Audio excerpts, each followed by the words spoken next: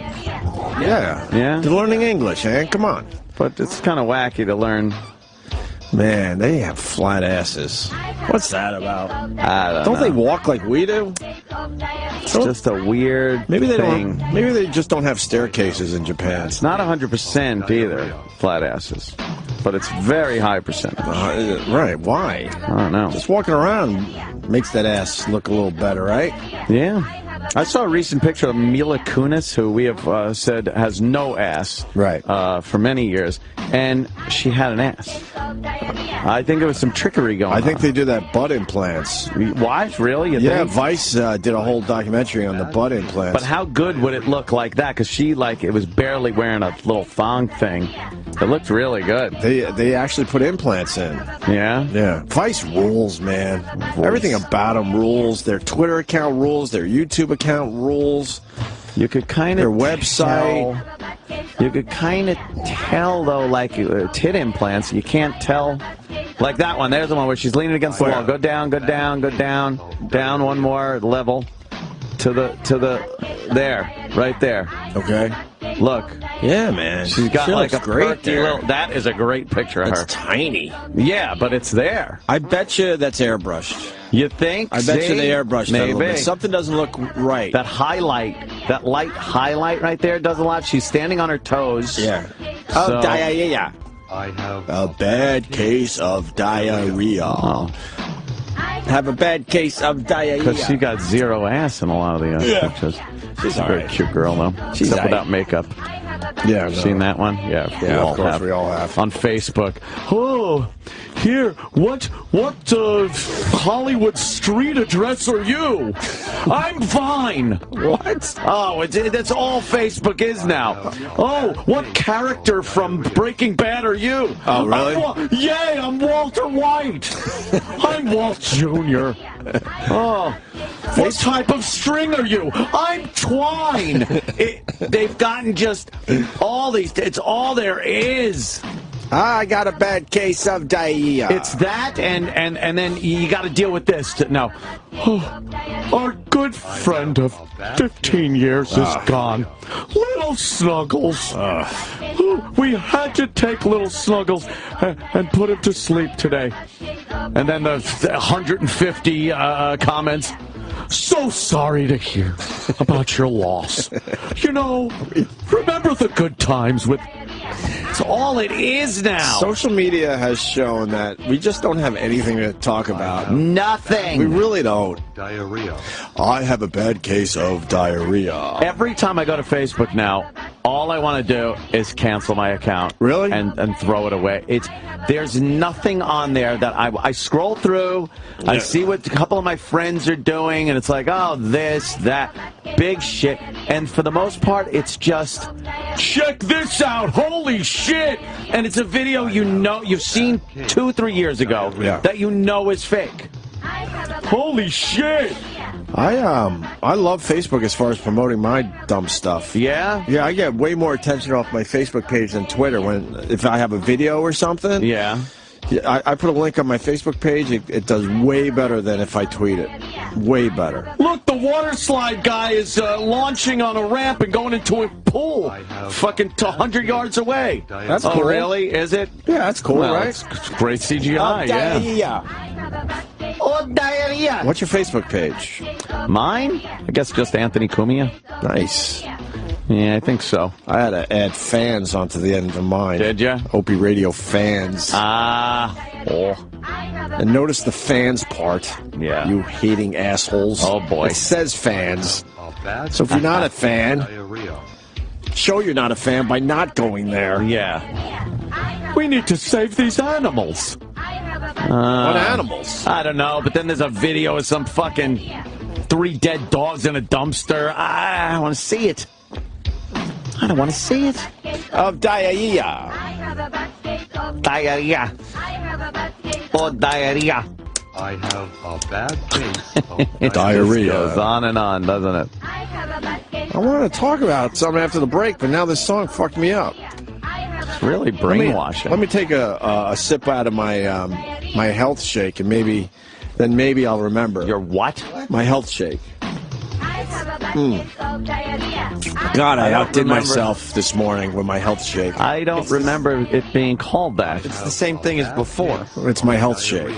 Look, it comes in a nice like cup. In a NutriBullet. I don't know what you're talking about. This is my Uh-oh. health shake. Did you put a boost in it?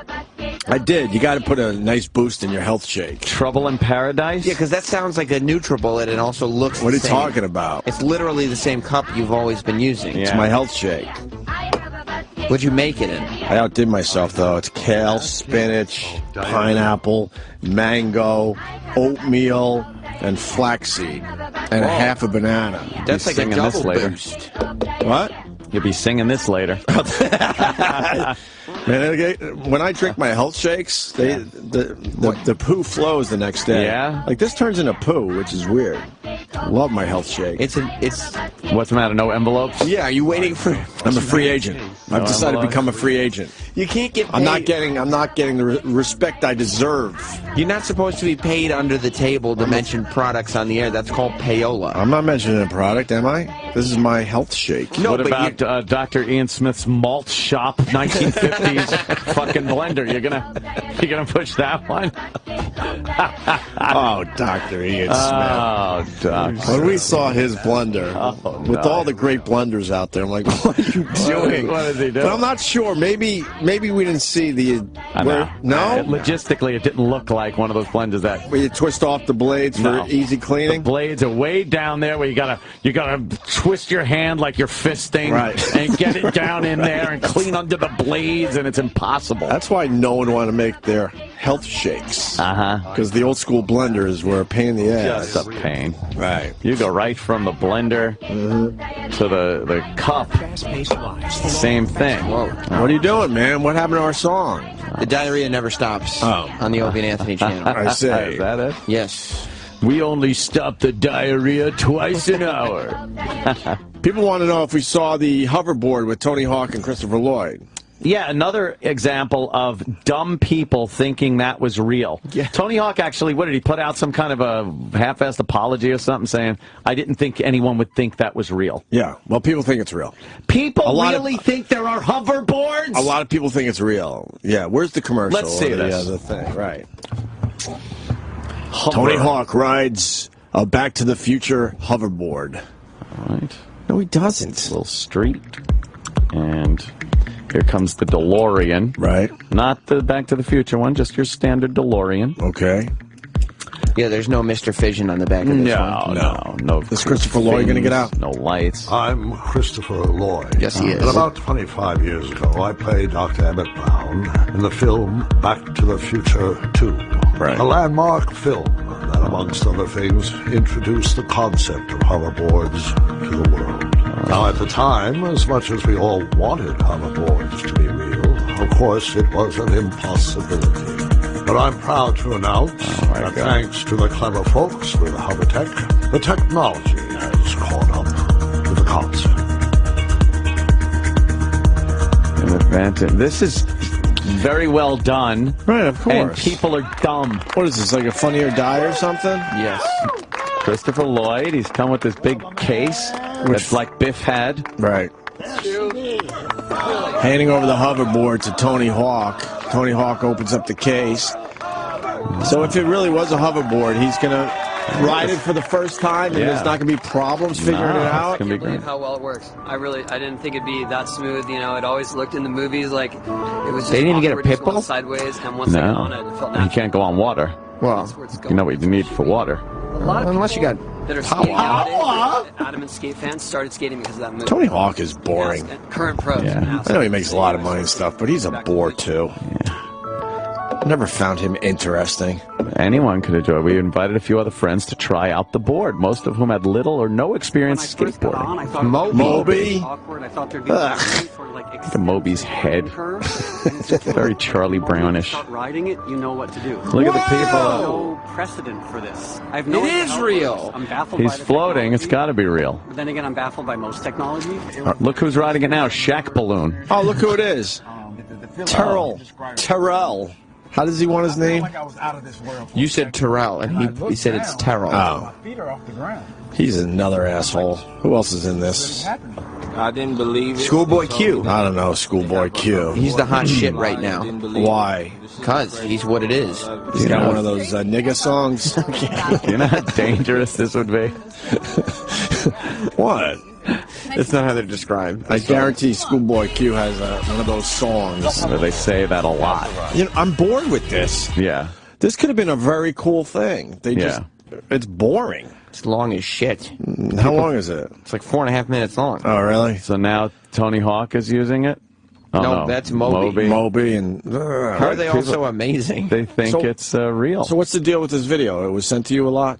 Yeah. Oh. Yeah, I got this a lot. And what was the... I got this along with the people that go, hey, look, today was the day in Back to the Future when Marty went to the future. And then they just have the digital readout of today's date. Right. Someone's saying, well, Steve's got some info on this. Steve? Yes. Hey, what's up, guys? All right. Hey, you actually can see the crane in this video, like, for 2 seconds. Somewhere in the video, you see the actual crane that's lifting people up. You only see the wheels on the tires, but you can easily tell it's a crane. Yeah. Oh, my God. Why wouldn't they cut that out? A bunch of silly geese. Guess it was a Silly good shot. geese. You're right. All right, thanks, guys. Have a good one. Let me say hi to Brian in Philly. Brian, Hey, guys from Shaking. what's up, buddy? This, the hoverboard thing, people actually thought it was real. I don't want to live on this planet anymore. They did. A lot of people thought it was absolutely real. Mm-hmm. Yeah, but my point is, fucking Facebook would dispute it? No, it would dispute it. It's like surrounded by stupid people. Like, there wouldn't be an answer. Angry. Give me a fucking break, society. He's trying to be a character? I'm gonna go drive Yeah, he's trying to get John. He's trying to be a combative character, John. I think. Oh, you mean this guy? Hey, John. That motherfucker's stealing my character. What He's trying. He was trying. He was trying to steal your character, John, but it's not a character. You're the real deal, John. Yeah, we know you're the guy. You were a big hit yesterday on the show. Yeah. Did you see? I was gonna call in earlier, but I was like tired, and I didn't know if I would be good today. But I said, "Fuck it, I'll call in." Did you see the movie Her again? No, I did not. I should watch it again. But I actually got a question. Oh. Would it be? Well, do you think it's creepy or would it have been funny? I was around the area of Anthony's house and I had the DVDs on me. I was going to put it in his mailbox last night. You got a stalker, you know. That would have been a little creepy. It would have been creepy? Yeah, because I'd have looked in there. I'd have looked in there and been like, what the fuck are these doing in there? And I'd have wondered, you know. Yeah, I think that would have been creepy. Then I would have checked my cams, and I'd have seen somebody walk up to the mailbox and put it in. And you would have then seen my little scrawny ass. Then I would have blown up the picture and posted it on Twitter and said, anyone know who the fuck this is? And then you'd have probably said, oh, that's me. Mm-hmm. And then I said, don't come by my house again or you'll get shot. End of story. Well, I would have just tried to keep the bit going of whatever. No, you don't have to. You don't have to keep the bit going. Just be yourself, and we'll see what happens. Yeah. Okay. I'll just mail it to the studio. It's always bad when people try to keep a bit going. Yeah. All right. What? I don't even All remember right, what videos he was talking about. To tell you the truth. The hard DVD. Why do I need that? So I can watch it. I don't want to watch it. What do you think? You're going to fucking drop it off? Here's a scenario. I catch him putting it in the mailbox. Hey, what are you doing? Oh, it's the Her DVD. I'm fucking combative John. Remember from the show? Oh, hey, come on in. We'll watch it together. Look, there's Beavis. He's the famous Beavis. You can pet him if you want. You want a beer? Fast forward, you guys are just jerking each other off. Just jacking. In the theater, right? Yeah. In the theater, he says. In the theater, right? Yeah, it's okay if it's in the theater. Right. Yeah. Get the jacuzzi going, whatever. Yeah. Oh, Whatever. see? He knows. It's going to be a nice weekend. Hey, 50 degrees. Wow, jacuzzi weather. John, I got to let you go because we got someone that thought the hoverboard thing was real. Oh, come on. I got to talk to someone that thinks this is real. Thanks, John. Nicole in Orlando. Girls. Hi. Oh, my God, what's wrong with you? Girls are really kind of stupid. You guys are gullible. God, I know. I was so embarrassed. I showed my fiance. I'm like, do you think this is real? He's like, are you serious? Are you serious? Do you know the fucking amazing turn of events for the world that the ability to have a hoverboard would make for the world? I think it was wishful thinking. Commerce, shipping, fucking transportation. It would be huge. What about the learning curve? Right. These guys all jump on it and they can ride it properly? Wouldn't there be a learning curve? No, one was an athlete. I don't know. What's it powered by? How does it work? I don't know. Don't you know there's no way to combat gravity like that without immense amounts of power, magnetism, freezing temperatures?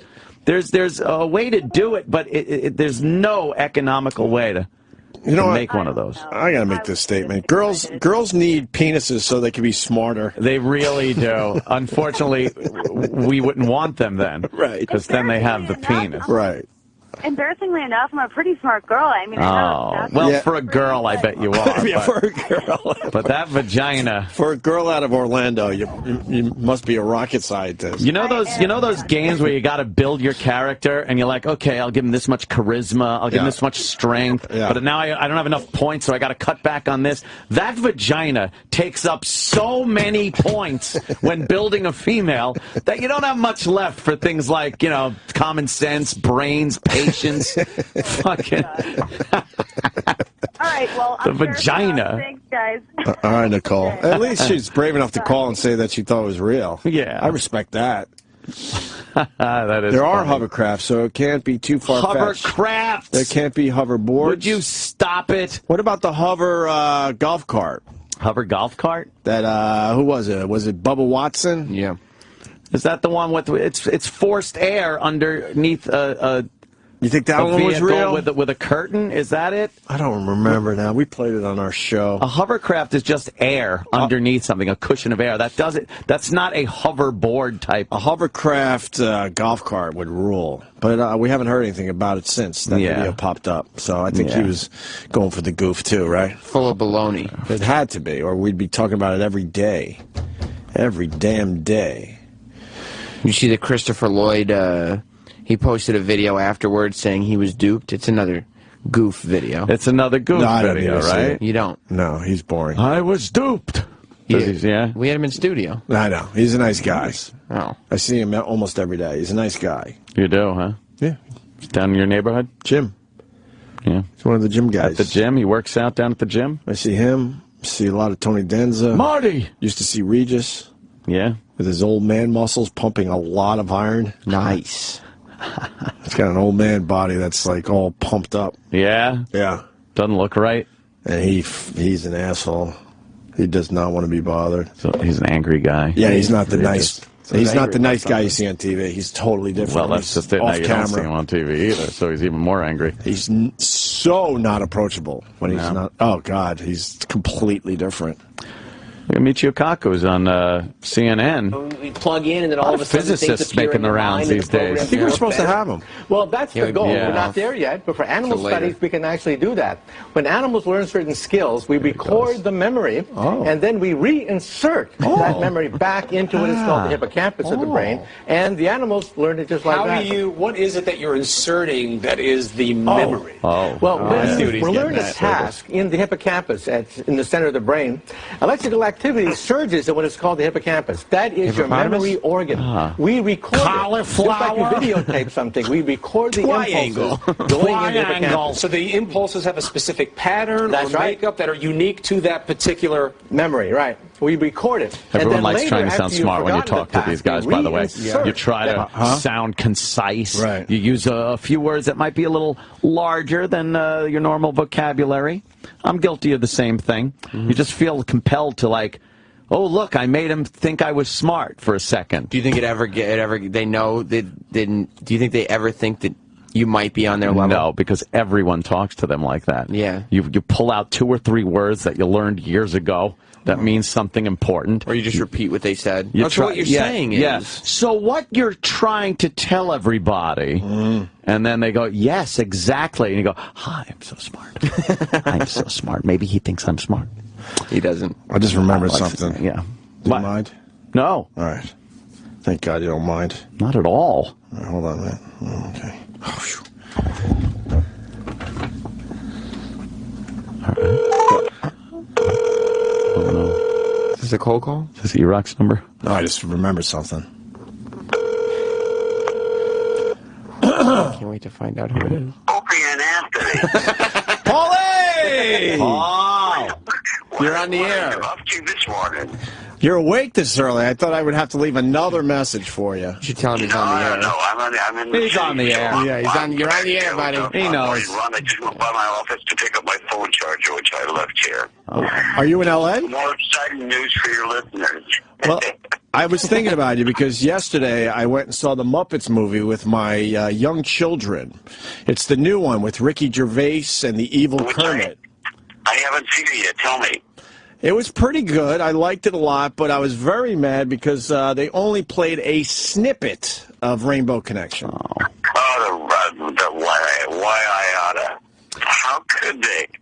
How could they ignore something that I wrote 408 years ago? Now you're still going to get the check, right? You know what? We can start a movement. You know, it's what we need to do is give Rainbow Connection its own Twitter account, like Pharrell's had, and see what happens. Well, I think they should have you singing the song in all these movies, Paul. Well, this is why, why when the phone rings and if I'm awake, if I'm even close awake, even my unconscious will go, it's Opie and Anthony, you better pick it up, because this is family now, It really is. Stuck with me. It really is. It really is. I'm just looking out for you. I'm mad they only used a snippet of Rainbow Connection. Yeah, well, the rat bastards, what can I tell you? It's just, sometimes stealth can be heartless. Yeah. Are you still hanging out with those robots? You know what? We picked up that night's award together, and I was meeting with them later when I get back into on the West Coast. I'm going to meet with the guys and talk about something else. But at this point, I'm just, we're writing Pan's Labyrinth for the stage with Guillermo del Toro. Oh. And Gustavo Santaolalla is writing the music. I'm writing the words.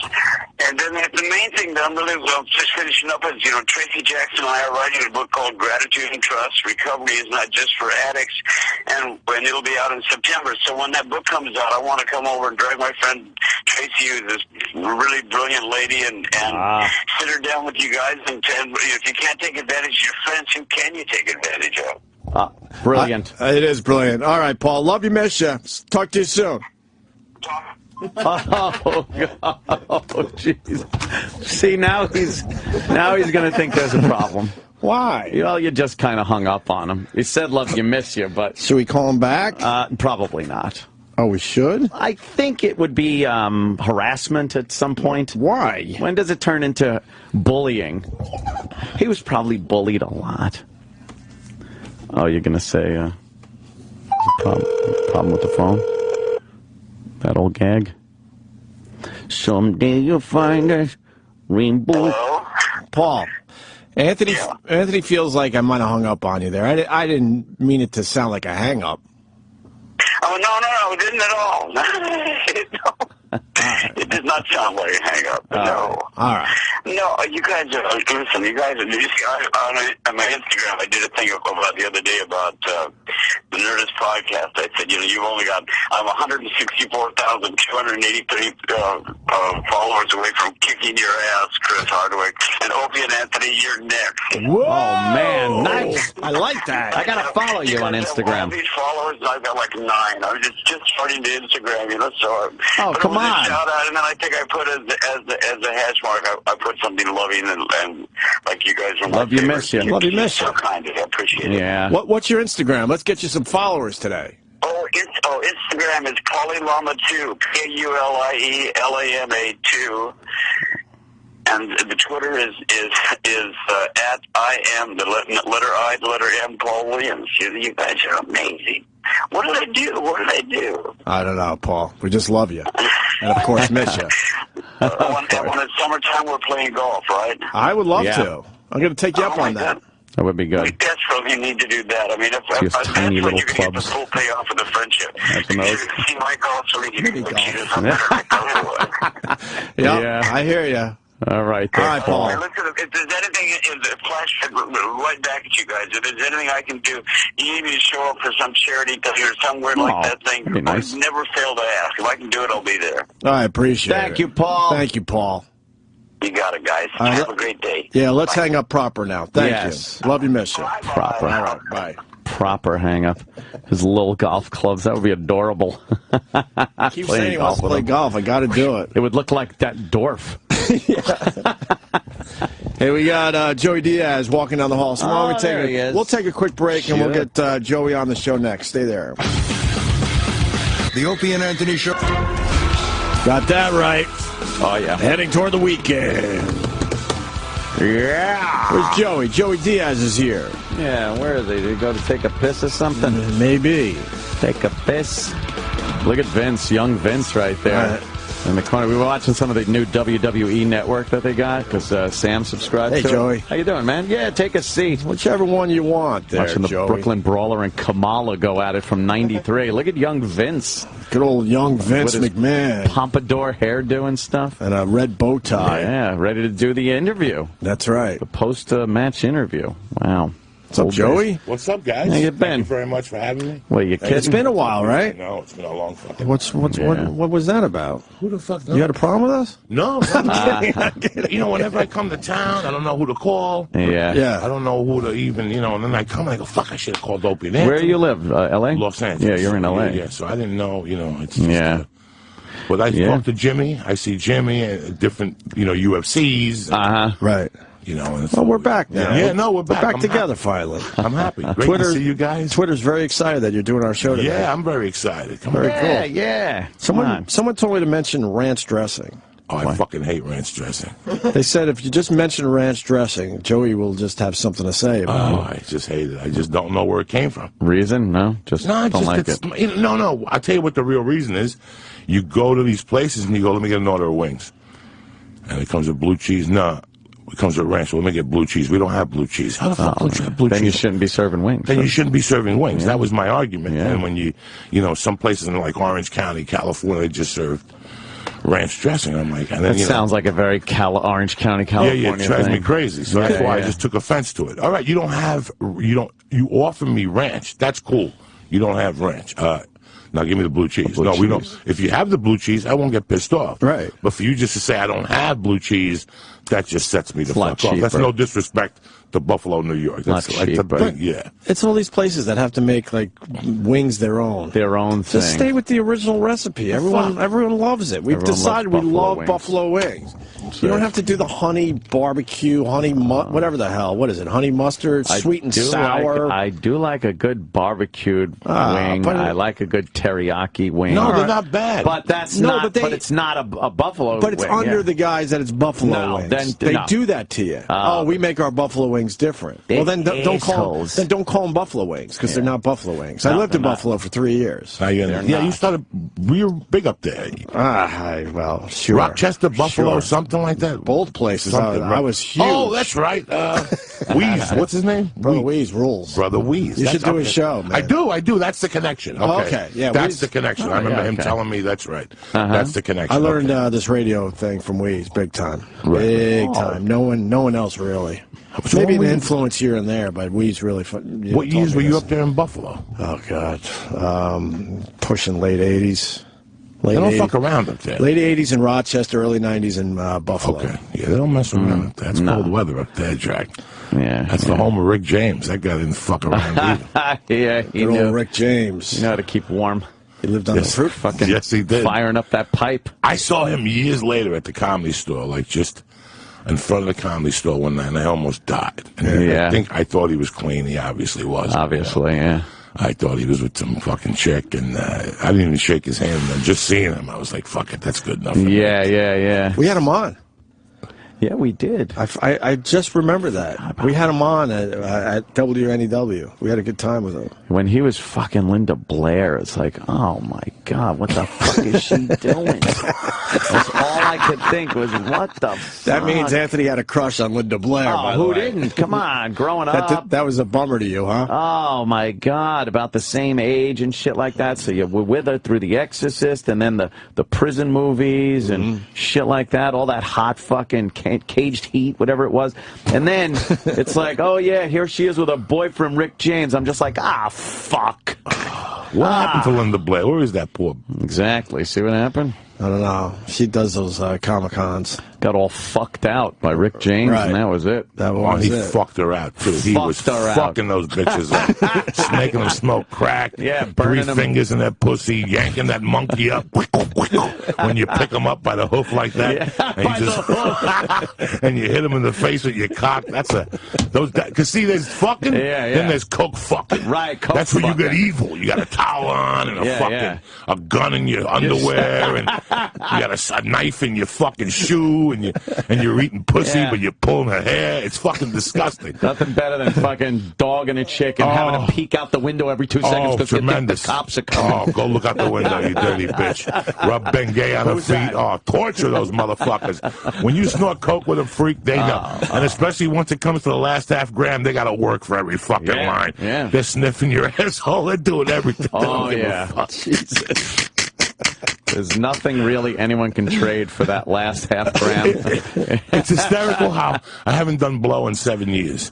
And sometimes, like, I'm 51, I'm done. But you look at a chick and you're like, oh, she would have been fun with a package. She would have been good. Because without a package, I don't see it. But with a good coke package where you let them piss on you and get all fucking evil and shit, there's nothing like a chick pissing on you in the shower. Tremendous. These are just tremendous. Guy in Dallas used to call that whore bait. Oh, yeah, no, it is. That's there's difference than picking up a woman than going up to a woman and going, listen. Guy in radio in Dallas used to get the hottest girls, and I asked him one day, and he goes, it's because of this. Yeah. And he showed me it's the whore bait. Yeah, she could be at a fucking restaurant with Brad Pitt talking about 3 black kids in Uganda, and you cut them right off with a package. You just come right in, fucking waving that thing, and they'll look at you. At least you got their attention. You know what it I'm is? an ugly dude, but with blow, I was fucking Elvis. I don't give a fuck. I'd show up in that room, I had a 12-foot dick, because I got a rock of coke, and I could front. So we'll get this party started, baby. When you think about how much you wanted coke back when you were doing coke, how much you wanted a fucking, especially like the last bits run out, and all you're thinking about is getting more coke. Now you think you're a girl, and you got a fucking pussy that is exactly a 1-for-1 trade ratio with blow. It doesn't seem fair. But it doesn't seem fair. But if you're the guy with the coke, right, then it's of course you're getting laid. And when I used to get creepy, because towards the end I would hold on to it. Like, let's say I didn't know if you were going to suck my dick. I wouldn't give you the good shit. I'd cut it with aspirin. I'm a fucking dirty bastard. I get bare aspirin, I cut them, and put them in aluminum foil. And I'd work the whole thing. Like, I'd do a little bump and give it to her. Once I realized she was all in, then she got the good stuff. Got some of the good stuff. Fucking, I'm a dirty. That's dirty shit. Do you miss it? It's been 7 years? No, not like that. And it's a different life now. Once you, that shit's I was, fucked up. I started in '79 here. This hit this area like a fucking bomb. Nobody remembers what cocaine. Cocaine wasn't a drug that you did to get fucked up. It was a state. It pumped you up. If you came out of a bathroom like you were VIP. Oh, look at him. He's got blow. Yeah, he's doing blow. And people come up to you and go, how does it taste? How cool is it? Yeah. It leveled you. It made you, it was like wearing fucking, those fucking idiots now that all have glasses on? They all put glasses on to be cool. Like, these are for me to fucking read. Not for me because I'm a blind fuck. Not for me to be cool, to look smart. That's what cocaine did. It raised you a class. Raised you up a few points. It raised you up a few points. Yeah. So that's how it got sucked in. And it just, I remember going to 135th Street, going to Amsterdam, right to the Dominicans, and going in the back, and, then more at 3 in the morning. Were you ever scared up there? Never. Never had a problem? Well, because they need you to come back. I guess, right? And the neighbor, I remember going into that. It was better if you came back instead of just robbing you there. Yeah, that parking garage on 181st Street, we'd go in like you were going to park, and you went up to the top, and it was a fucking club. It was an after hours. What do you mean? Wait, it's an old parking? Old parking right off when you come in from the bridge from Jersey into the city. You go, you cop, and then on 181st Street, there used to be a parking garage there, And you'd go into the parking garage like you were going to park. And you go to the top floor, and it was a fucking club. Cards, women. And the cops just left that stuff alone back then. No. It was a different city. It was a complete different city, and it's very hard to explain to people who live here now. Right. Well, maybe someday soon, with de Blasio in there, it'll get back to where the it way is. it was. You guys are hating on him, correct? I don't like him. I think he's full of shit. I don't think the city was as fucking in such a bad shape that his whole pitch when he's running for mayor is how I'm going to turn this city around and change. It's like, the city's fine. It's making a boatload of money. It's been never been cleaner and safer to walk around in. What really needs to be changed around? Income inequity. Sorry, welcome to the fucking world. That's how I feel about it. So yeah, we're doing all right. Yeah, I would love to see some of the porn theaters come back though, and some of that dirty taxi driver looking fucking streets. A little dirt. Little dirt. City needs a little dirt. Don't they still have a few peep shows like Peep World and they all pushed that? them all the way out. Man, they pushed them all the way out. Yeah, you remember that shit? It was Cotton everywhere. School. It was. We used to love coming to the city in high school to just walk around. We were little suburbanites. We were out on Long Island, so coming to the city was like big an adventure. Fucking bang! You went to a peep show. You'd walk in, and it would all be early. Like, let's say you cut school at 8. You come over like 9. You get a hot dog. You went to Peep World, and it'd all be Hasidic Jews walking in and out. A lot of fucking Hasids. They like that little pussy in the round. Then you walked in and had like the little buckets. You see like the little Puerto Rican dudes with the buckets that clean the thing out. Cleaning the jizz. You went in there, and then they had the 2 types. They had the glass, where you could pop your head through the glass and see the action.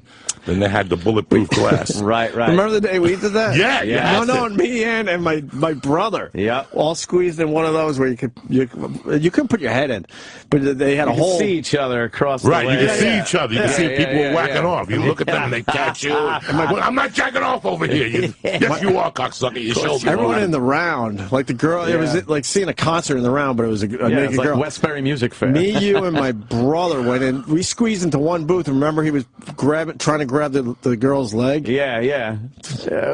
He put his whole arm through, and then the fucking thing would come down. Then the thing would come down. You couldn't see. You'd have to put more tokens in. But like if you went early, they'd have to put chicks. They'd pull chicks off the street. Like it was chicks that would fuck all night long, and then they'd go in there for like the last happy hour. The streetwalkers. And they'd go lay down like a black chick, and some guy that was fucked up would fuck them, and the table would spin around. And they either had the glasses the window that popped up, or the one that was just open where you could smell the pussy and the jizz and the vodka, the cigarettes. And then after she got fucked, she came to every window for like a tip. You know what I'm saying? So you have to give her like change. I remember when I was like 13, 14, I sucked a black tit with just one tit. That's all she could fit in the glass. I sucked that motherfucker like she had milk in there for 35, 38 cents. I don't know what I had. I sucked that black tit. That was tremendous. Then my friend Lance got his head caught. And one of the things, they had to call the fucking guy. That's embarrassing. All those peep shows was such a... I didn't know they were fuck shows. They had the peep shows. Some of them had women that just came in, and some of them had women that you could see had gotten stabbed. They just got out of Roosevelt Hospital. They had like a patch in their back and shit. They go in there and they're like, "Can I catch a shift?" And somebody would fuck them, no condom. They'd be all sweaty. And you're looking at this as a 13-year-old. This is tremendous. This is fucking. You know, you really got to imagine that it was probably a very tough job to get that cleaned up. To get a city that was in the shape New York City was in the mid-'70s to early 80s and whatnot, and then we pushed the 90s with that stuff. I know, but like really just starting the cleanup procedure and how long it took, but to actually get it done, because a lot of big cities, they just give up on that shit. But do you remember, we were at NEW, I think, at the time, and remember when Giuliani said, "I'm cleaning up Times Square," anyone that knows New York were like, yeah, good luck with that. Good luck, yeah. Now, fast forward, look at this thing. It's a money-making machine. It's unbelievable. A tourist destination. The turnaround is, wow. Just saying 42nd Street when you were a kid. Oh, it got your heart. You're like, got a boner. Well, let's go down to 42nd Street. It was nothing but fucking hookers, peep shows. Me and my crew, we were too scared to go down to 42nd. No, we went into Times Square like you're talking about, but we just walked around and like looked. Got approached for fucking sex, drugs, all that, but we were too scared to actually go into some of these places. What you need, man? What do you want? We wanted hierba, marijuana, cocaine, acid, ácido, marijuana, cocaine, 10 keys. You would just hear it, and it was all constant. It was all fake. Everything. If you bought something, it was fake. Off the street. Oh, really? And then you'd fucking turn and it'd be 3-card Monte on Broadway. And you got beat. 3-card Monte. One of my boys, we used to, this is how crazy me and my guys were in Jersey. We used to snort THC crystal, which, let's cut this shit. That's fucking Gorilla Biscuits. That's that shit. That, you know, whatever was big in the 70s. What was that? That Angel Dust. Angel Dust. You either got it like in Harlem, two like tray bags, which you sprinkled on weed, or you got it in Jersey and you snorted $10. You did Angel Dust. We snort Angel Dust. Come over here, take a bus, and then play 3-card Monte. And the deal was we met at 178th Street. So we got off the bus here, and we go, it's 1 o'clock, 5 o'clock in front of Port Authority, because we're going to walk across the bridge. So that was our goal. So me and Anthony, you would go with somebody else, and we'd meet up there. What'd you do? Oh, we went to Spanish Harlem. We fucking bumped into this pimp. Whatever. That's how we did it. 13, 14. That's amazing. So when I sit there back, I go, how fucking lucky am I that I went up and down this shit. Up and down. But you played 3-card Monte? I think one time. One of my you just buddies, wanted to check it out? You'd stand there and watch the tourists get fucking raped. It was fun until they started looking at you like, all right, you're next, and you're like, oh, fuck. And sometimes they sucked you in. Where is it? Where is it? And sometimes I had a friend once go, "What the fuck is wrong with you? It's a fucking scam." What the? And all of a sudden I see him. And all of a sudden he's like, hold on. He put the 20, and all of a sudden we thought it was a scam. I fucking saw it. I saw it, so. Wow, they were really good. They were very good. They got rid of 3-card Monte. Yeah. It's funny when you see an old New York video on YouTube. I was watching something a month or two ago, Our Latin Thing. It's a documentary they did in New York City in the early 70s about Latin music, Fonny All-Stars and Hector Lavoe and all that.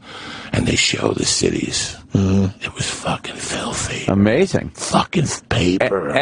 Paper on the streets. Just the literal filth. The garbage filth that was on the sidewalks and in the streets. Well, Taxi Driver shows it pretty good. Fucking filth. Taxi Driver's good. You know what else? The French Connection. Shows some great old New York City fucking filth. Yeah, bums. Paul in Freehold bums. wants to know if you ever had a box lunch. What is a box lunch? Oh, no. In Times Square. All right, we might have to have... That's got to be eating some fucking nasty pussy. What's a box lunch? Hey, guys, a box lunch is exactly what it sounds like. Now, I've already read about this, but I've read about it in many places. It's in Times Square in the early 70s. There would be a girl on stage, and it was $1 a lick. Jesus. And she would wipe herself off with, like, a towelette. You ever have a box lunch, Joey? No, Joey. No. Sounds like something Norton would do. That's disgusting. Yeah, like I said, that was early 70s. Yeah, all right. I'd never heard of that one. Thanks. And then another guy asking if we ever did the fake IDs thing. Of course. Yes, that was easy. We did that. We did that, but we were too scared to go into the porn stuff. IDs were like fucking nothing back then too. Like your license was a piece of paper, no picture on it or anything. The Jersey license had no picture. No picture. So if your friend had a brother, you stole his license. Yeah. He got the duplicate. You got the. It was tremendous. Very easy. You typed in the shit and signed it. Remember how lame you were if you didn't have a fake ID at 16 or 17? Had to have one. It's like, it's so easy to do. What's wrong with you? And a lot of the guys from Long Island, where we were from, would go in just to do that. Now your license has sonar, radar. Oh, God. You see the new one? It's like, it's holograms and shit, I think. No, they got you now. In there. Now they got you. So, these fucking things. You still do the pod, right? You know what? I stopped smoking 3 weeks ago. 3 weeks? Why? Boy. Because I tell you what happened. I started going to jiu-jitsu. And I'm working hard. I'm going to kettlebell class. I'm running around, and my cardio's sucking ass.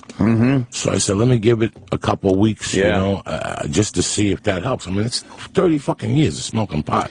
Wow. Eventually, and it's not like I smoke cigarettes and nothing. I'll smoke a cigarette from time, not in a while now. We just had a baby at the house. Oh, congratulations. So thank you. So she's a year old, a year and a half. I mean, I'm fucking 51. My wife's 44. We were together 15 years. Nothing ever happened. Nothing. Oh, well, this is nothing. This is a surprise? Yeah. Out of nowhere? Out of nowhere. You gave up trying, basically? No, we didn't give up trying. I just thought I was defective good. 30 years of blow, THC, the New York City pollution. I swam in the Hudson. I ate an eel from the fucking Hudson in the 80s. Somewhere, the sperm bank tied up. And she's a nice, we had cats, and she's very sweet, and somebody threw a blessing on me, Damn. She's beautiful. The wife is happy. Changed your life, right? Yeah. But not, all these fucking people. Oh, my God, fuck you. I'm still a savage, though. Right. You're focused. Your day is more. You have this tunnel vision type deal where you can't. There's no more. You can't eat the fat. There's no more fat. It's me and her and the wife, and I go on the road and I have the podcast and I fuck around. But that's it. And you're 50. What are you going to do? That's it. No more pot for Joey Diaz. Well, I didn't say I'm going back on Doug Fucko's, what's his name? Doug Benson's, my man's podcast. Right. So I'm doing that the 18th. So it would basically, I got to smoke on that thing. So it would basically be 30 days. Right, okay. So I just want to see how it felt. I mean, I tell you what, I do feel great. You know, I'm still not running up fucking stairs. Right. That's the sad part of it. But it feels good to give it a break. I ate a gummy bear this morning just to get the blood going, like a THC gummy bear. Gummy bear. Like a gummy bear, only with THC in it. So you're still... Yeah. Okay. I still eat it, you know what I'm saying? Oh, you're just not smoking And I smoke the vapor pen. I just don't smoke the fucking joints like I'm going out of It feels stuff. good. I thought it feels good because you're not on the pod. No, I you're eat a pot gummy bear. Oh, you're getting it I ate a other ways. Chibo Chew on the plane. Yes, that was fucked up. Okay. I fell asleep the last hour. Chew. All right. All kinds of. Now it all ways to- makes sense. Yeah, no. I'm just not smoking like, The smoke isn't good for your lungs. But when you go get your license, they always say to you, have you considered vaporizing? I'm like, not really. I smoke. This is the way. I talk about cleaning up the city. When the first time I bought pot in the city was I was 14 and I went to a church in the village. And my friend's like, wait in the car. But how much do you want? $10. And I saw him walking to the church into the bingo downstairs. And he came out. That day I lost faith in the church because I was a real fucking Catholic. Right. I'm like, what the fuck? And I seen the priest down there, so he was in. In those days, people came in, they sold weed, they probably kicked the priest $300. And he was happy. I remember they got me an eighth of weed and a little chunk of hash at a fucking church. At a church. And I was so happy. How but smart that's is how that? fucking crazy New York was. Right. Yeah. That's people will never understand. That's how you could, I left New York for a lot of reasons. I left this area. But the main reason was everything is too easy. I could come and buy a bazooka at 4 in the morning. I could come into New York and go, Opie, somebody fuck with you. Let's go buy guns. Right. I had it that good. Yep. If I want an 8-ball, I could buy an 8-ball. If I wanted a kilo, it was too wide open. Now I come to New York and I'm here with Joe last time. I can't sleep at night. Or I fall asleep at 8 like the old man that I am. And then at 4, I'm walking around. I got up at 3 last time and walked around. There was nobody on the streets. No. Yeah. This is the New York I left. No. At fucking 3 in the morning. No, these streets closed down These streets closed down at night. I walked a half a mile looking for a friend. I had a joint. Looking for a fucking friend. Because in New York, if you're looking for a friend, you got a joint, you'll find somebody at 3 in the morning. Yeah. So everything has, 3 in the morning was like, fuck, we're in Jersey, the bar's closed, let's go into New York. They give you sunglasses when you walked out of these why places. can't they fucking do that with Detroit? I mean, New York was broke at one point too. Why can't they just do that? They don't have money coming in, though. Detroit. You got to have the money coming in. The thing is, New York didn't have the money coming in either. They got rid of the corruption. Like they had to fucking...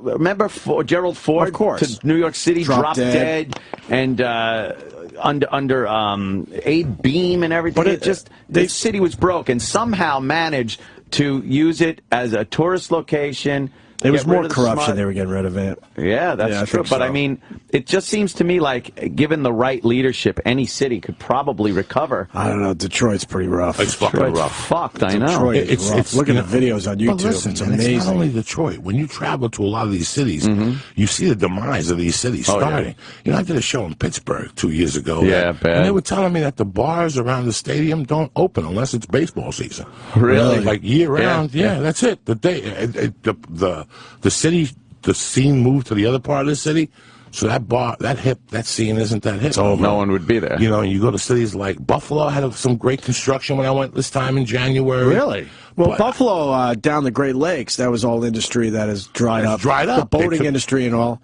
And there's massive, factories and industries that are just, closed down, just sitting there. Once Fisher Price left Buffalo, that was the beginning of the end. Jeez, what people don't realize is Buffalo has the #1 attendance in minor league baseball with the Buffalo Bisons since fucking Jesus left Chicago. Since there was just Polish people up in fucking Buffalo eating pierogies, and they won't get them a Major League Stadium because they won't hold that's a fucking lie.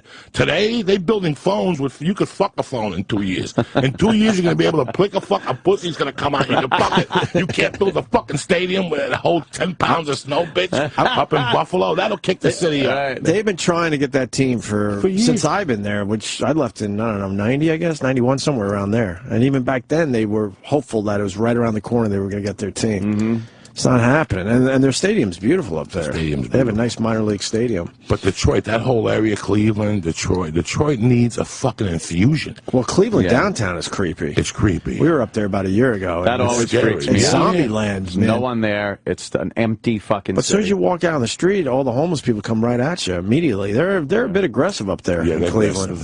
It's fucking, it's hunger. Right. And we're going to get It's it. hunger. Hunger's coming. This is real. I mean, I hope they do something in Detroit. That's one of my all-time favorite fucking. Listen, Michigan's a great place, bro. You want to talk about a bag of Coke and some dirty white women? Michigan's the spot, Jack. If you want to get your dick sucked old-fashioned with a chick with dirt on her heels, when they're sucking your dick and they got dirt on their heels from the flip-flops, that's a good dick sucking, an American dick sucking. And you put a Coke rock in their pussy and you eat it. You work that fucking monkey like a savage. That's Detroit. They had some fucking tremendous American fucking women up there. Good. But now, I hear that like Dearborn and all that is very heroinish. It's it's the biggest Arab community in the country, and ever since 9/11, they got a lot of H in that. That black neighborhood in Detroit, that's gone. Coco's Comedy, all that shit where I used to go do comedy 10 years ago. Yeah, done. So they need they need somebody just coming there with $20 billion. Right. But again, Who wants to everything fucking has do to that? be real. Can't you buy a house for $60 in Detroit? Something like that. Yeah. I think it's worth a shot. I think it's worth a shot. Let's buy a few houses and see what happens. Until the leadership changes, though, you still got that heavily Democratic. There's no one willing to really crack some fucking heads and clean shit up like Giuliani. But the hipsters are moving in a little bit, and the art, the art communities. Get some of that? A little bit. Detroit's a little tough nut to crack than Williamsburg. You got to see Anthony Bourdain's episode on Detroit. It's pretty good. Yeah. He's not giving it that much hope. He shows a tiny bit of hope, a drop of hope. A little glimmer, yeah. Little taste. Did you ever do the heroin? A couple times. Never the needle. I can't see needles. Thank you. That's where the good man helped me upstairs. Whoever Buddha, I can. Needles scare a lot of people. Needles. I did a couple lines in Jersey. I did a couple lines in Colorado or something. A couple in California, and that was it. I loved it. I could see. You could see it becoming a problem. I could see it becoming a big problem. Shit. That's one thing I never. Not one thing. That's one of the things that I never. Never did. Never tried that out. That for me was absolutely crossing the line. It was out like there. Coke was fine. Fucking a little freebasing was fine. Freebasing is fine. But that heroin, that was the line where you all of a sudden were a junkie, freebasing for me was just too much drama to get hot. I gotta get the rock, baking soda, cook it, run it through a fucking sock. We never did the baking soda. We did the fucking the nice way with the ammonia and ether. Oh, Jesus. And water. How'd you figure this out? Yeah. Someone showed me. We didn't have the internet, though. How'd you figure it out? Shaking in a fucking Give a man Gatorade. freebase, he could get high for a day. Teach a man to freebase. Without the internet, how do you figure that out? Just word of mouth, I guess. Word of mouth. Remember But you'd do that, how crazy that was? And then you'd have a slate, like a polished piece of slate, and you'd dip into the ether, which was on a different level than the water and the ammonia, and you'd put the Coke in there, stir it around, and when you took it out and spread it onto the slate, and you go like that, it would just evaporate instantly and leave this white fucking streak, and you take the blade, right in that pipe, first hit of the night. Oh my fucking God! Oh my God! That was crazy. It was crazy. By '82 they were selling kits. Yeah, really. There's a place in Jersey, East West, and you go in there for $50 and you bought a kit that came with everything. The powder, the fucking glasses, the spoon, and it was how people it took over. That was another thing too. People that smoked crack, because I was like, no, I fucking freebased it. I don't smoke crack, you fucking piece of shit. I looked at crack like you're a fucking justifying, low-life right? fucking ghetto rat. Get out of here. I'm talking freebase. This is a civilized way to do cocaine. It's fucking clean, no chemicals, right. just ether, ammonia. Ether, just ammonia, a couple things, no all big the deals. impurities come out. There you go. We got to take a break because we got Jim Jefferies on hold. We got Adam Ferrara down the hall. And, of course, Joey Diaz is here. You're playing the Stress Factory, huh? Yes, brother. Very cool. Nice. Vinny's place. Does a good job down there. Yeah, it was great last night. Vinny Band. Good crowd? Yeah, we're back last night. A lot of kids I grew up with, came out, so that's great. They come from Jersey. Really? Just still alive, huh? They're still fucking alive, man. So I can't listen to And they're 40. Are they tempting you? Not at all. Like old times' sake. No, not at all. These guys are all for old times' sake. I have like maybe 3 friends that get evil, and I've already warned them. Right. Like, do me the favor as a friend. Right, don't get evil. It's not worth off. it. Right, You're going to sit like an asshole. You're going to look there, your jaw's going from side to side. And I got to be honest with you, I love your appearances on Joe Rogan's podcast, obviously, but I haven't heard your individual podcast yet. It's craziness. I got to try it this weekend. Where do they find you? The Church of What's Happening Now on iTunes. Okay, The Church of What's Happening Now on iTunes. That's Joey Diaz's podcast, and it's Mad Flavor on Twitter. That's it. All right, we're going to continue with Joey. Stay there. I'll be right here. Yeah, Little Rick James for Joey Diaz. Is that it? Oh, yeah. Mad Flavor on Twitter, who's also playing the Stress Factory this weekend. Went well last night, and he's got shows tonight and tomorrow at Vinny's place. I got to go down to the Stress Factory. It's been a while. I don't know if I could do it this weekend. I got to go out to Huntington, but don't sweat the small stuff. All right, it was hard this morning. Some traffic this morning. Yeah. Did he put you up in that hotel? Yeah. He's putting me up in that hotel. He's good that way. He's got to deal with those hotels over there right off the turnpike, right? Yeah.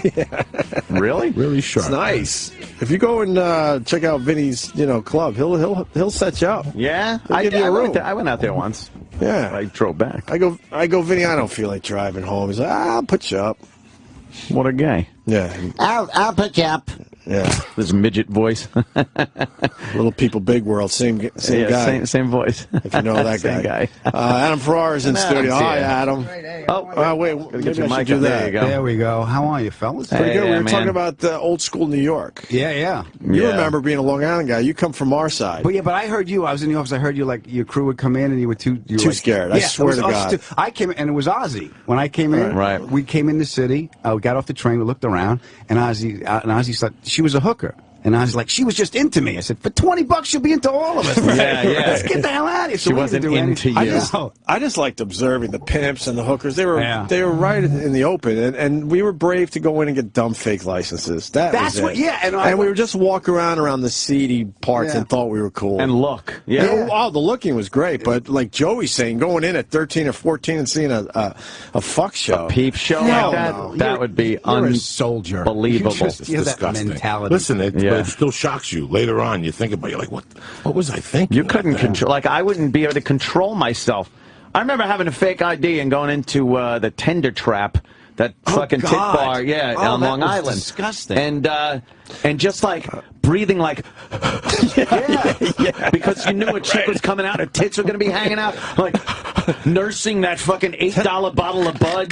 That was it. I had the fake ID because you guys were all older than me. So I needed it to hang. I needed to get into. Remember the Salty Dog? The Salty Dog in Huntington. I was terrified. Well, the Tender Trap was high class, though. What are you talking about? Do you remember? You remember Danny's Den? Danny's Den. You remember Danny's Den? It's now like a Waldbaum's parking lot or something off. What was that? Jericho? Yep. I think it was Jericho, Turnpike, and that's where the rough ones were. Brass Monkey was a good place. But it was still cool to see them with their, like Joey was saying, their gunshot wounds and their C-section scars, and they didn't. Stitches. They kept like dancing. Subway cars. Sexy as fuck. I love those Ronkonkoma, Long Island white trash strippers that would be there during the day. When you leave the strip club and the sun is fucking hurting your eyes still because it's high noon. The pretty girls are on the weekend. Right. And at night. Open pole night. Or after open pole. Or after 8 p.m. Yeah. It was just the I don't go to girl. strip clubs like now for some reason. No. Like even Vegas or nothing. It holds like when I was a kid, the whole was sneaking in was the best part. And when you got there, you're like, I got to get out of here. I'm going to get a social disease. And you're seeing like to see nudity like that, there's just no mystery anymore. But these kids don't understand. No, it was the only place you could see shit like that. You didn't have the internet or anything. So when you walked in one of these places and women were nude, you were out of your mind. When I was like 15, they opened up a bar in northern New Jersey called the Meadowlands Inn. A bunch of cops got together. And one like night, I stumbled in there. I thought they would, when you're 15, you fucking try. Sure. You at least want to go, yeah, I want to get in. And one guy was like, yeah, get in there. And I went in there, and it was the biggest mistake of my life because I saw the worst. Like, Wednesday nights was erotic banana night. So for $2, they give you a frozen banana at the door. You peeled it, gave it to the chick. She peeled it, stuck on her monkey, gave it back, and you had to eat it. Oh, shit. Disgusting. There was a chick that sat on a Galliano bottle. There were chicks that would take the fucking... There were chicks that take the Budweiser, whack themselves off, suck the beer out, and then spit it. But the all-time classic was Christmas Eve, 1980. I was in there. I was about 16 with some of my fucking Goombas. We walked away. How bad could it be? Let's go down there Christmas Eve. And we're kids. We're fucking kids. And no matter how big you are, you think you are at 16, you're an emotional fucking puke. And we're sitting there, we think we're gangsters, and this old guy's at the bar. And in those days, the strip clubs were smaller. And there was a bar, and it was a small stage. You could smell her fucking feet. That's how. So all she had to do was basically pick her leg up and walk over to you. This guy was sitting at the bar, minding his own business. She did something. You know how they come and they have like, I'm going to do something. I guess this poor guy didn't know what he was getting involved in. This chick put her leg, came over, squatted in his face, and this guy ate her monkey at the bar, like 8 feet from us. You could hear like that Exorcist when she puts him, and then she took his fucking teeth out. She took his teeth out and put him in her monkey and put him back. We were shocked for fucking life. It was all over. Man. Do you know the Meadowlands Inn was so disgusting that they had a map at like Sex World? Like, I remember going home they have a map to a bar in my hometown. Like, I felt fucking like a king. Yeah, it is. Like, forget New York City. They have it. The dirtiest place ever is in Jersey, over the fucking bridge. Something to be proud of right there. And then they closed it down, and a couple bars opened up and tried to do that same format. That's the old school strip clubs like that. Because now they all try to be like a gentleman's club. Yeah. I like the dress code strip club where, dress code. No jeans. Why? Steak night. And then like, I'm going to go eat a fucking steak smelling that fucking... Give us 20 minutes if you want the souffle, call ahead. And you used to just have a little few bucks in front of you, and you'd give them $1, and now they all have the back room for the private dance. It's like you're a local little shitty strip club. Although, one of the best steaks I had was in Dallas. They knew how to do it. Oh, yeah? Oh, yeah. At a strip club? Yeah, it was called The Lodge, I think. Yeah, they had a really nice steak. Texas would do something like that. They really had a good steak. The guy from Pantera owns one of those places down there. One of the guys has one of them. I heard that he does it well, too. I want to ask Joey about Whitney Houston, because we were talking about this off air. I feel like you told us, you told the story on our show, but maybe I heard it on Rogan's show. What? You used to hang with Whitney Houston. No, I never hung with Whitney Houston. A little bit. What happened was, I was on the Rogan podcast, and we got into a conversation with her. It's really weird how, again, sometimes it's not something that you plan. You have written out. Sure. I had forgotten about it. I thought in the back of my mind, somebody's always helped somebody out. Like somebody's come on the show, and on the way out, they'll blink at Opie, and Opie's like, "What's up?" And they're like, "Can you get a kilo of Coke?" And Opie will make a call and say, "Yeah, go hook my buddy up in Long Island." And Opie will never say nothing. Well, I had the same thing happen to me in L.A. Like 2001, I used to buy weed from a kid, and he was one of those guys at CAA, kind of a stock clerk, and he met somebody, and he wasn't at CAA anymore, and he met some guy, and that guy went on to be a road manager for musicians. And one day I was buying weed, and he goes, "Do you know where I get some fucking blow from?" And I did it, and I wanted to help him, but I go, "Nah." I didn't know for months. I kept saying, "Nah." And one day he came to me, he's like, "Bro, it's Whitney Houston's road manager." I was like, "Fuck it, let's try it out. It's Whitney Houston. How bad could it be?" So I started getting them blow from time to time. Like they would buy like 17 grams, like 14 grams, and he would give it to me with per diem money. Like from the fucking, he would have the envelope like it was music. For him or it was for her, but with his per diem money. That was the story, Oh wow, yeah. And it went on for like 2.5 months. Like every fucking day they would like I'd be at the Comedy Store or something, and in a way it was like my income at the time. I was getting like an 8-ball out of the fucking deal, and then I never heard from them ever again. Like, and it was really ironic. It was Grammy weekend, where they told me, not that weekend when she died just recently. Right. This is like 10 years ago, 12 years ago. Yeah, thank God. You don't need that on your conscience. No, but it was really weird.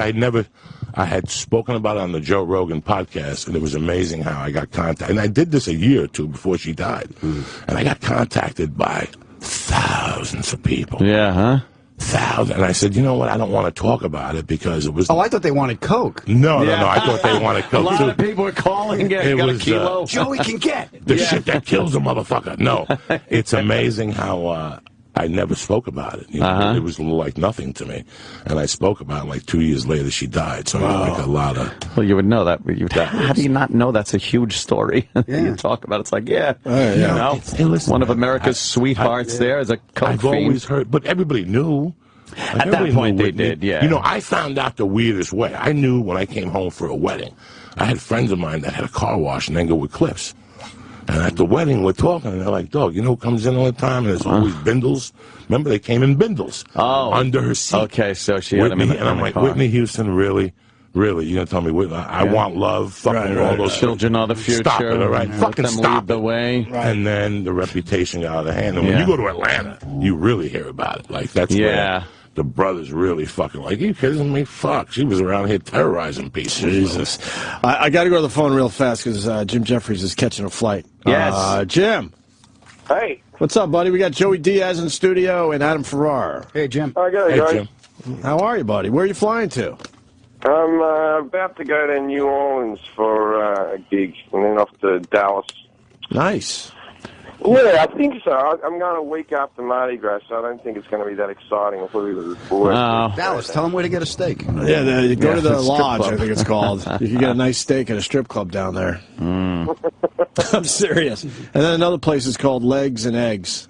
That doesn't sound good. Or that's their breakfast joint. Or that's their promotion. So when all the other bars and stuff close down, you go and get legs and eggs. Well, the strip club stays open a little longer, and you get some eggs with your legs. Yeah, Jesus. So no, I hear New Orleans. Everyone says you got to go to New Orleans when it's not Mardi Gras because it still has that party atmosphere, but the streets aren't packed. Yeah, I want to go there when women accept, to take their tops off for beads. Right. I like that level of currency. But they still do it all year. Do they do it all year long over there? All year round they do that. Of course. We've only been there for Mardi Gras. And it's been crazy. Insanity. You can't even cross the street. Yeah. We used to go down there every year. I think we did maybe 3. Yep. And we used to broadcast from the balconies, and we would see such debauchery happening. We would just watch below us. Black guys beating up white people in the street. It was fantastic. Jesus. No, the knockout game years ago. Yeah, it was before everyone called it the knockout game. We saw it in New Orleans at Mardi Gras. These poor couples, and you couldn't even warn them because no one could hear you. Yeah. From above, we would see it going down, man. This nice couple just walking on the sidewalk, and they would turn a corner, and all hell would break loose. Bunch of thugs they're walking right by him. Bam! The guy would get punched in the face. It was girls getting her tits squeezed and it was fucking just thugs. I'm not a fan of Mardi Gras. How many beads do you get for that? For punching? For punching white people in the face, you get some beads.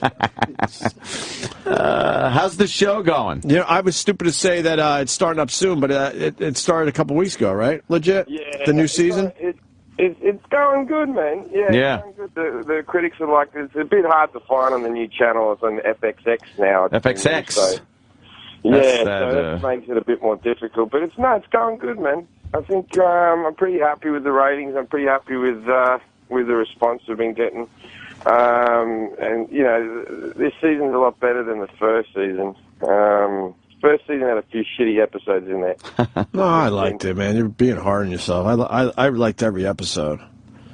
Oh, well, watch this one then. Okay. Even though it started.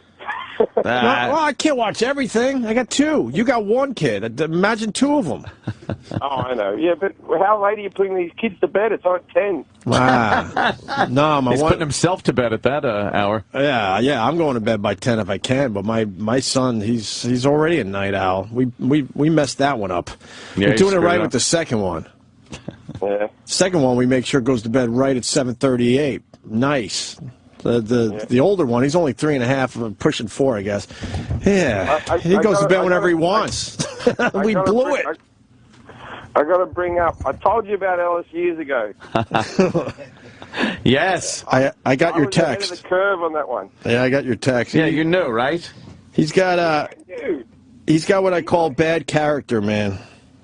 He's one of those cunts that whenever he came into the studio, he always sort of eyed off with me a little bit and sort of went, well, what about if you wear a dog collar with a fucking an electric shock in it, or I hit you over the legs with a bamboo stick? And I'm like, no, I don't want to do that. Right. I've Yeah, that's right. I've worked on my personality for years, you fucking thug. Stop having heavy lifting with a fucking shock collar. Why don't we have some witty conversation, you dick? You dick.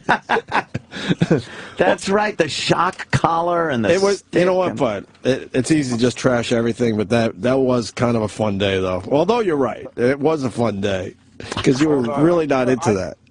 I told you about that, right? If you watch that footage back, yeah, I acted like my shock collar was my button, but I never actually pressed the button. I just acted like I was getting shocked a couple of times, and I took it off. Good for you. I wasn't going to risk that. I don't want a fucking electric volt through my neck. Go through that shit, right? We got brain damage. We got a guy that's been calling us lately that wants in on this badly, because I guess he's wondering if you remember him. Hold on a second. John, you're on with Jim Jefferies. Jim Jefferies, what's up?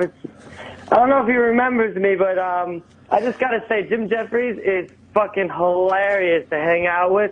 And, so for years, I would drive without a license and speed. Jesus. And it's amazing how many times they would let me go. You know, when you're coming back from Irvine, Irvine, Ontario, and Brea, those are the big ones when you're coming back. And a cop told me, he goes, if you don't have alcohol on your breath on Fridays and Saturdays, we let you go. We don't have time to give you a ticket. Right. Wow. If you're a gentleman, They're you not getting if drunk, you don't open up, right. but why are you fucking pulling me over? Right. They let you And if your sticker's current on you, if your sticker's they'll just current, let as long as you don't have alcohol And on your you're breath, white. And that helps. they'll let you go. But I remember like getting those tickets and going down I got a ticket one time for no license. I went down there, it was like $300, and I thought it was a fix-it license, like come back in 6 months and we'll give you $100 back type deal. I asked her, I go, so what does it cost? And she goes, look, here's the deal, all right? The fine is $300. Give me $425. I don't give a fuck if you ever get a license. Because you don't have to get dick. I go, so I don't have to come back? Nope. Wow. I paid the $425, and right. that was it. You paid $425, and she just let you go. Let me go. No license. I remember walking to the car thinking it was a setup. Yeah. Like, I'm going to start the car, and they're going to pull me right over, you know? You know? Like De Niro in Casino. Yeah, they don't care. They don't really care. Put it behind the firewall. But it's amazing how people think, it's $25 till you get to court. Then you have victim compensation, the judge, there's all kinds his mother, of fucking horse shit. It's like your cell phone bill. You don't know what half that shit is. No, you know what happened. If you really look at your cell phone bill, you really will get pissed the fuck off. Oh, yeah. Right. And then you call Sprint, and that's a nightmare, whatever the fuck you call The government and state taxes they've put on the phone that have nothing to do with phones. Even when you fly now, too. That's the biggest scam that this, it's everybody blames the presidents. It's nothing to do with it. I'm watching flying where it's becoming. Now the pre-TSA line is getting long. So now they got to open up a new one. So they're going to open up another one in between regular people and first class. Right. And you're going to see in about a year or two, if you just fly regularly, it's going to be a 2.5 hour wait. You're kidding. Well, they have you could see it. You could see it. Clear came out like when and then that went away, and now they have the free thing. You're supposed to be able to get they do a background check on you, and you could go right through. I've been vetted. Yes, I've been vetted. And I can have the peanuts. So yes, but pre is getting packed now. Yeah, pre. I'm looking at pre the last 2 weeks going on. When do you fly? Because do you go in early in the morning? Thursdays, I get the hell out of L.A. Thursday. But that's when you get killed. Is early in the morning. Everyone wants to get the fuck out early in the morning. Not in L.A. Well, I take the JetBlue flight back and forth. I take the 4. If I got to be, I can leave the day Burbank before. or no LAX. LAX. And I'll take the 4 o'clock on JetBlue out. I get in at midnight the night before for whatever I got. I wouldn't know and that's not what bad. time you should leave. I'll just be like, no, I get out of LA. Leave, what, Friday at fucking listen, noon? I'm 51. Can I do that? If you can get out at the afternoons, it's less crowded. Yeah. I'm 51. If I could. Listen, I don't have much time left. I don't want it to be in a fucking car on the 405 or on the 5. So everything I do has fucking movement. Right. I don't leave my house unless there's an envelope involved. If he wants to call me and say, come to Santa Monica, that's fucking great. Invite yourself. It's not going to happen. It's not going to happen after 1:30. It's not going to fucking happen. Remember SBV, Sutton Barton, and Why don't you go down to 5th and Ocean at 4:45? Tell your mother to go to 5th and Ocean at 4:45. That's what I tell them. When they call me for an audition, they go, hi. You have a 5:40. Let me ask you, would you send your mother down? That's exactly what I say to them. Would you send your mother down at 5 o'clock? There'll just be silence on the other side. If you notice, that kid from Modern Family won the Oscar, the show. What did he say? He goes, I just want you to know that I went to all those auditions on Ocean Avenue at 4:30 because everybody knows when they call you for those, they suck. You're going to be stuck from the 10 to the 405 on that bridge. And if there's a fucking earthquake. 5 o'clock. Oh, Abbott Kenny. To show somebody your hands. Hi, thank you for coming down. Go like this. Thank you. And you're like, I have that's to go. it. I'm on Strong Avail for a Whirlpool commercial. Yeah, and you're like, what the fuck? So, oh, fuck you. I don't go anywhere. Wow, man. It's hilarious. So what I do is I take the 4 to 5 a.m. flight out of LAX. It takes me, I leave Studio City at 4, and I get to LAX at 4:25. Nice, yeah. And that's doing fucking 80 in the HOV lane solo. You know what I'm saying? With a vapor pen. That's when I was smoking dope, because there ain't nobody out there. I get so paranoid, I'm doing 90 in the right-hand lane now. I'm like fucking driving. You know, there's nobody out there. I go to the 3rd level, whatever. You park your car right by the elevator like a fat fuck that I am. I don't want to walk all around God's creation. And I go and I get the fuck out of it. I swear to God. I get You leave your car at LAX for how long? 3 days. Yeah. It's cheaper. I did the math once. 3 days is good. After 4 days, it's cheaper to take a car Right. service. So it's 100 each way. So it's a deuce. For 4 days, it's like $1.60 or something, $1.20. Well, if you're transporting some fucking, illegal shit, maybe you want your trunk, you need that. That California traffic. I was looking at it this morning. You guys got it together here. The East Coast has it together, and you still have problems. But you have 90 fucking million people living in a small area. When we were in the island, when you guys were in the island when you were kids, and I go up to Montauk when I was a kid, there was no fucking traffic on the weekends. Now go to fucking Long Island on Friday at 3 o'clock. crazy. You're dead. You're dead. You know it. My mother moved out. She's out by my brother Joe. She's all the way out on Port at exit 63. And Ma, listen, I'll send a car for you. Come in here. That's why on Friday, like today, when the show's over, I get the fuck out of here so fast because by the 15 minutes, it gets worse and worse and worse. Rush hour, it's rush day. Yeah, getting out of here. And the fucking roads are terrible. I mean, You seal the potholes, man. Don't we pay to get that shit fixed? That's why you need It's it. on your fucking phone bill. It's on my phone bill. It's hysterical how I tell people there's a big difference on the 405 between 10 to 6 and 10 after 6. It's amazing. 10 to 6 in L.A., you get right on that 405. As long as you get the jump by the skirball, you're good to go. Right by Getty Center. By Getty Center, I'm good to go. Now you're fuckers at construction. Now you're fuckers at construction. But in my world, listen, guys, I ain't got time to fucking sit.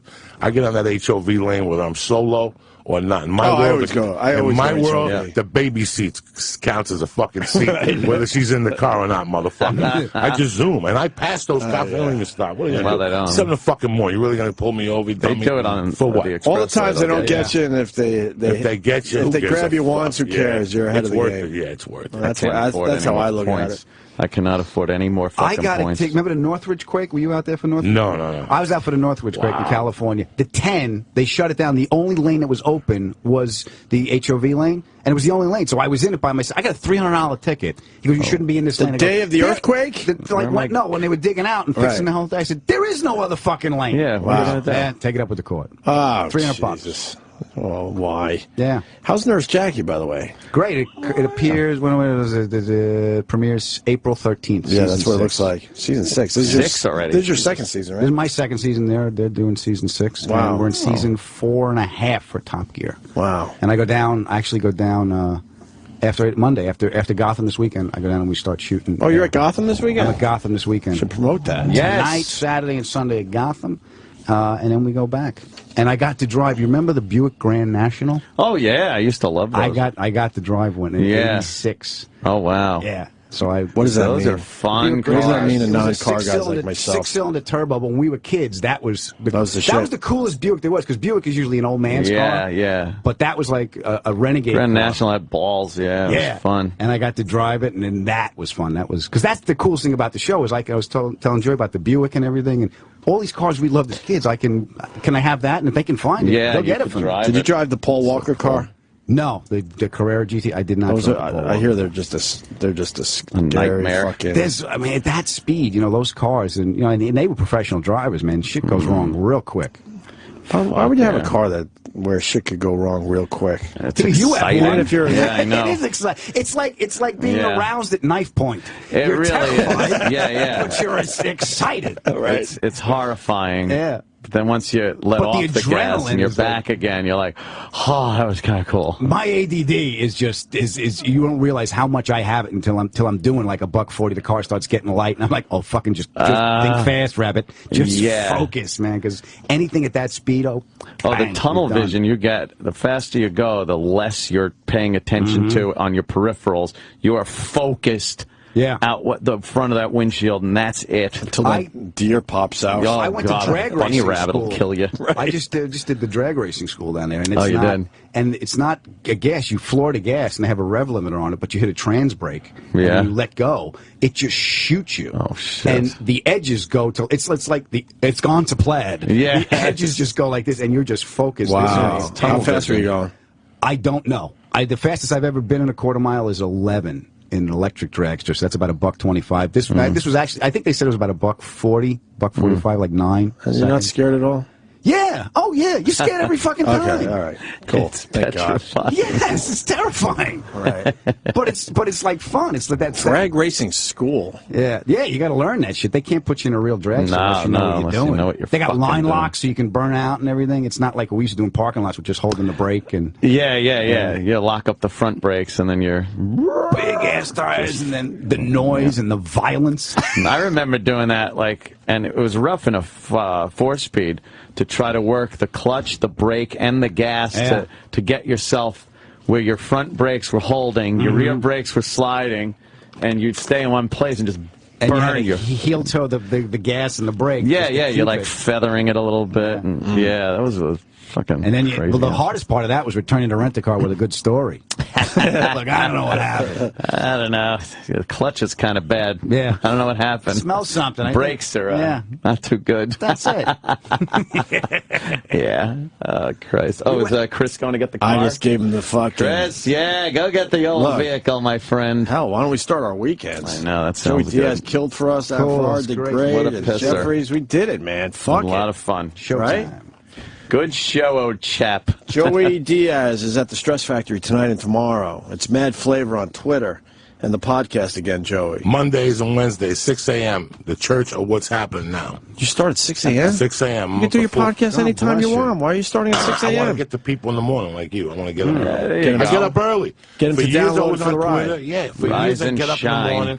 I get up like at 5. I'm one of those old men that gets up. But I've always gotten up early. I love it. Bright and early? Even when you're on stand-up time? Even, I grew up in a Cuban house. My mom would beat the shit out of me in the morning. Say, get up, you gotta fucking give your love to the sun and all this shit. So she'd make me go out and drink coffee in front of the sun and shit. Cuban coffee wakes you the fuck in front up. of the sun, yeah. In front of the sun? Yeah, like you gotta have in front of the sun. So I always got instilled in me. So I used to get up on Twitter and just say stuff and put music on. So when I started doing the podcast, I go, I'm up anyway. I hate committing to something in the daytime because you know how L.A. is. You got something every day at that time. So I said, let me do it at 6 and get it over with. Here's my sleeping habits. Around this time of year, I've woken up and not known whether it was AM or PM. I think oh, fuck, I got to go to work. It's like 6 o'clock. And I'm looking, and it's kind of blue out. It's like getting light or dark. And then I'm like, wait a minute. I think it's nighttime. Oh, shit, okay. Yeah, we're at that time of year where it matches up. 6 a.m. and 6 p.m. look exactly the same outside. That's the worst one, when you would fall asleep during the day and you wake up and it's night and you're just all like, oh, God. Where am I? What am I doing? What is this? I wake up early on the weekends because that's my time, Breakfast Joey. or beer? What am I doing? Right. What is it? Before the kids get up, I got a couple hours myself. It's funny because I'll get on Twitter as he's getting off. Yeah. It's almost like we're all night on Twitter. Oh, yeah. It's almost like we're tagging each other. He'll do his last tweet. I see him, and then I pop on right after. Like, I'll see him and I'll go, oh, this is going to be a cat or a gun? Cat or a gun pick. Well, you got cats? One cat. You're a cat dude? A little Bengal cat. Yeah, I'm a cat dude, too. He's a good guy. I got a dog. And you're a gun dude. He's a pussy. Yeah. You love guns. I love shooting guns. There are a lot of. I love going to the range. I'm not a hunter. I don't like hunting. I couldn't kill an animal either. I don't care if you hunt. I mean, I'm not one of those, I don't give a shit. But I just love going down to the range, shooting targets, get proficient, and I like the fact that I can choose to protect myself in the way I think is the best for me. So that's how I feel about the old. How much did you rehearse second. that statement? I've said that on many a show on Fox News. You might have said that a few times, just a few, but it is true. Yeah. When you start put turrets on the house, I don't like. Yeah. I just don't like the government stepping in and telling me how I should. When they deem that the best way to protect themselves is with armed people, and the best response to someone that's armed is to send in a fuckload of armed people with what they call assault weapons. And yet, if I want to protect myself against some threat, they say I can't. It's ludicrous. See, I don't have a gun only because my proficiency. Well, yeah, it could be a problem. I'll shoot a foot off, but my personality is like I don't want a handgun. I want like a 50 caliber deck cannon off the USS Missouri. Well, just put it on the roof of the house. Yeah. You just have to move that gun. Just get off the lawn. Right. And Adam Ferrara is playing Gotham tonight. Yes. Tomorrow and Sunday. Go see Adam on 23rd Street here in New York, right? Yep. And, of course, Nurse Jackie's season premiere. Well, that's a ways down the road, but still. Congratulations. And you're getting a lot of scenes still, right? Yeah, it's great. That's awesome. Well, you can watch it on demand, catch up, and then when the new season starts, then you're all fucking I got to set there. the alarm so I can get up and listen to Joey. I had no idea he was up that early. I'm going to check out your podcast for the first time, Joey. I'm adding you. I'm adding you tonight. I like you on Rogan. Yeah, absolutely. We all love him on Rogan. Rogan's a great pool player. He taught me how to shoot pool. Yeah, I heard the podcast where he was talking about his pool play. Yeah. He was on right before News Radio, he was on that Fox baseball show, and we used to meet at the athletic club after he would rap, and we would shoot pool. He's really good, right? Yeah.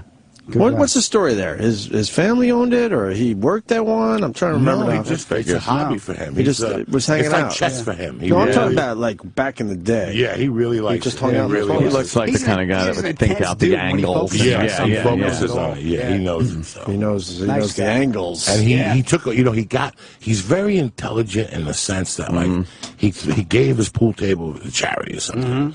And I said, why? And he goes, because I would leave the Comedy Store and go home and shoot pool till 6 in the morning by myself. He's one of those guys. Wow. He had a pool table in his apartment. And the neighbor downstairs. That's how crazy. Yeah, he's crazy.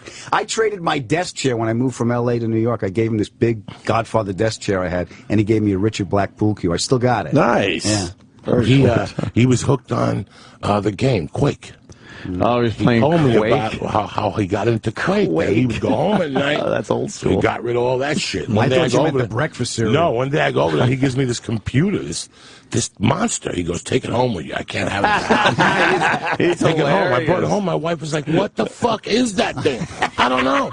She goes, that's for like fucking game or NASA and shit. Yeah. I mean, this thing, when you put it on, the whole house would warm Crazy up. gaming Like, why am I sweating in the fucking winter? Because this computer he had. He was playing Quake across the world with Chinese people and Arabs. He was on there fucking playing Quake and shit.